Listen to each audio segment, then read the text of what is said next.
Children welcome to असा education. आज हम करेंगे सीबीएसई की 5वीं क्लास की हिंदी की किताब रिमझिम का 15वां चैप्टर पानी रे पानी। इसके हम करेंगे प्रश्नोत्तर। आइए देखते हैं कि आपका पहला प्रश्न क्या है। पहला प्रश्न है, अपने आसपास के बड़ों से पूछकर पता लगाओ कि तुम्हारे घर में पानी कहाँ से आता है। तो तुम्हारे घर में जो पानी आता है वो कहाँ से आता है, ये आपको आपके घर में जो बड़े बुजुर्ग हैं उनसे पूछकर पता करना है। तो हमारे यहाँ जो पानी आता है वो दिल्ली जल बोर्ड द्वारा आता है। तो हमारे यहाँ दिल्ली जल बोर्ड द्वारा पानी उपलब्ध कराया जाता है। हमें पाइपलाइनों के माध्यम से पानी मिलता है। तो जो पाइपलाइन होती हैं, बिछी होती हैं ज़मीन के अंदर, हमें वहाँ से पानी मिलता है जो कि दिल्ली जल बोर्ड द्वारा हमें उपलब्ध कराया जाता है। आपका अगला प्रश्न है, अपने आसपास के बड़ों से पूछकर पता लगाओ तुम्हारे घर का मैला पानी कहाँ जाता है। तो तुम्हारे घर में से जो गंदा पानी निकलता है वो कहाँ जाता है। तो हमारे घर का जो मैला पानी है वो नालियों के द्वारा गंदे नाले में चला जाता है। आपका अगला प्रश्न है, अपने आसपास के बड़ों से पूछकर पता लगाओ कि तुम्हारे इलाके में धरती के अंदर का पानी कितने फीट या कितने हाथ नीचे है। तो आंसर होगा कि हमारे इलाके में धरती के अंदर का पानी जो है वो 15 से 20 फीट नीचे है। अगला प्रश्न है कि आज से 15 वर्ष पहले यह पानी कितना नीचे था। तो आज से 15 साल पहले ये जो पानी था वो 10 से 15 फीट था, लेकिन अब जो पानी है उसकी कमी हो गई है और जो पानी है वो काफ़ी नीचाई पर चला गया है। आपका अगला प्रश्न है, अपने घर के नल के पाइप में मोटर लगवाना दूसरों के हक को छीनने के बराबर है। तो अपने घर के जो नल होते हैं उसमें हम क्या करते हैं, मोटर लगवा लेते हैं। तो ये तो दूसरों का हक छीनने के बराबर हुआ, क्योंकि हमारे घर में पानी आ जाता है, जो मोटर होती है सारा पानी खींच लेती है। तो लेखक ऐसा क्यों मानते हैं। तो आंसर होगा, इसे लेखक दूसरों का हक छीनना इसलिए मानते हैं क्योंकि मोटर लगाने से उस घर में तो पानी आ जाता है लेकिन अन्य घरों में पानी की कमी हो जाती है। तो मोटर सभी घरों के पाइपों से पानी खींच लेती है, इससे अन्य घरों में पानी की सप्लाई नहीं पहुंच पाती। आपका अगला प्रश्न है, बड़ी संख्या में इमारतें बनने से बाढ़ और अकाल का खतरा कैसे पैदा होता है। आंसर होगा कि बड़ी संख्या में इमारतें बनाने के लिए मनुष्य ने क्या किया, छोटे बड़े जो तालाब थे, झील थी, उनको भरना शुरू कर दिया और पेड़ों को उन्होंने अंधाधुंध काटा। बहुत से जो पेड़ थे उन्होंने काट दिए। इससे क्या होता है, कटाई से, पेड़ों की कटाई से बाढ़, अकाल आदि का जो खतरा है वो पैदा हो जाता है।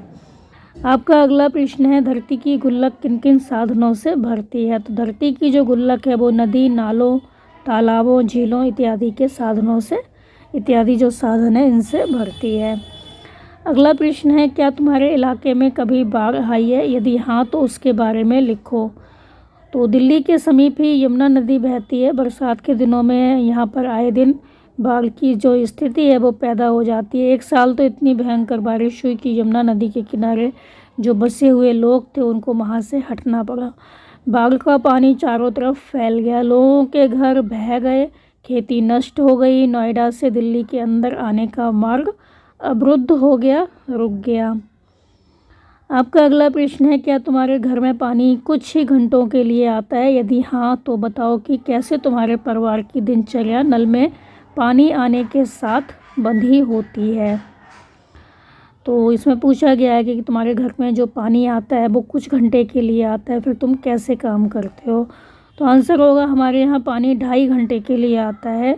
उसके आते ही हम सबसे पहले क्या करते हैं, पीने का पानी भर लेते हैं, फिर नहाते हैं, धोते हैं और पानी को भर कर रख लेते हैं। इसके बाद जो समय बचता है हम प्रयास करते हैं कि घर के सभी सदस्य जल्दी जल्दी नहा लें।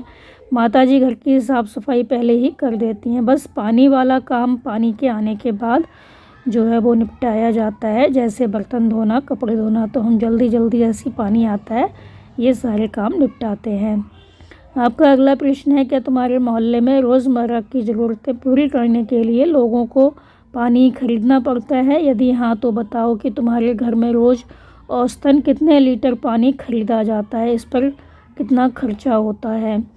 तो हाँ, हमारे मोहल्ले में कुछ लोग पीने का पानी खरीदते हैं। एक बोतल लगभग 40 रुपये की आती है। इसका महीने का कुल खर्चा करीब 1200 रुपये होता है।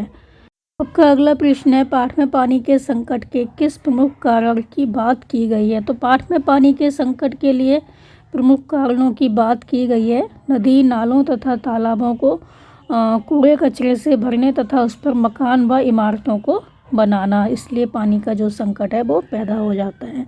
आपका अगला प्रश्न है, पानी के संकट का एक और मुख्य कारण पानी की फिजूल खर्ची भी है।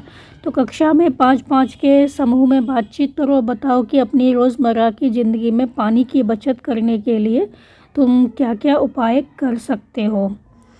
तो आंसर होगा, अपनी रोज़मर्रा की ज़िंदगी में पानी की बचत के लिए हम कई उपाय कर सकते हैं। जैसे ज़रूरत के अनुसार ही पानी का प्रयोग करें, जितना हमें आवश्यकता है उतना ही हम पानी का प्रयोग करें। कभी भी नल को खुला ना छोड़ें, बेकार में पानी ना बहाएं। घरेलू कामों में कम से कम पानी का उपयोग करें।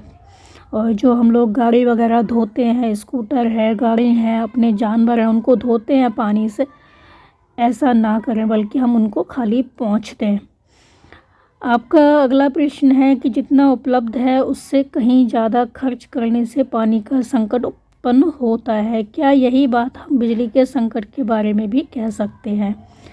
तो हाँ, बिजली का संकट भी पानी के संकट जैसा है। यदि हम ज़्यादा खर्च करेंगे तो बिजली की भी कमी हो जाएगी। तो ज़रूरत से अधिक प्रयोग किसी भी चीज़ की कमी का कारण होता है। आपका अगला प्रश्न है, पानी की समस्या या बचत से संबंधित पोस्टर और नारे तैयार करो। यह काम तुम 4-4 के समूह में कर सकते हो। तो पानी की समस्या या बचत से संबंधित हमें क्या करना है, पोस्टर बनाना है और जो उस पर नारे हैं वो लिखने हैं। जैसे कि हम लिख सकते हैं, जल ही जीवन है, पानी की हर बूंद कीमती है, पानी की बर्बादी सबकी बर्बादी, जल बचाओ जीवन बचाओ। इस तरह से हम जो वाक्य है, नारे हैं, वो लिख सकते हैं, लगा सकते हैं और इस तरह से हम इसका जो पोस्टर है वो बना सकते हैं। तो कोई भी आप उसका जो पोस्टर है वो बना सकते हैं। आपका अगला प्रश्न है, पानी की बर्बादी सबकी बर्बादी। इस नारे में बर्बादी शब्द का एक अर्थ है या 2 अलग अर्थ हैं, सोचो। इसमें बर्बादी शब्द के 2 अर्थ हैं। पहला, पानी की बर्बादी होना, दूसरा, इसकी कमी से होने वाली जो परेशानियां हैं वो उत्पन्न होना। आपका अगला प्रश्न है, पानी हमारी ज़िंदगी में महत्वपूर्ण तो है ही, मुहावरों की दुनिया में भी उसकी खास जगह है। तो पानी से संबंधित कुछ मुहावरे हैं, उनको इकट्ठा करो, उनका उचित संदर्भ में प्रयोग करो। तो पानी से संबंधित जो मुहावरे हैं वो है, पानी पानी होना मतलब लज्जित होना। जब मैं कक्षा में फ़ेल हो गया तो मैं सबके सामने पानी पानी हो गया, या मेरा झूठ पकड़े जाने पर मैं सबके सामने पानी पानी हो गया, लज्जित हो गया। लज्जित मैंने अनुभव किया, अपने आप पे शर्म आई। आपका जो अगला मुहावरा है वो है, आँख का पानी मरना मतलब बेशर्म होना। तो आज के बच्चे बड़ों का लिहाज नहीं करते, उनकी आँख का पानी तो मर गया है।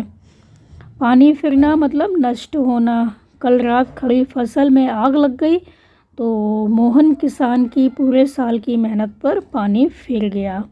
मुंह में पानी आना मतलब लालच आ जाना। तो दावत में पकवानों को देखकर मेरे मुंह में पानी आ गया, मैं ललचा गया। तो ये थे आपके इस चैप्टर के प्रश्न उत्तर बच्चों। आप इनको अच्छे से समझकर याद कर लीजिए और हमारे चैनल ऐसा एजुकेशन को लाइक कीजिए, सब्सक्राइब कीजिए और शेयर करना बिल्कुल मत भूला करिए। Thank you.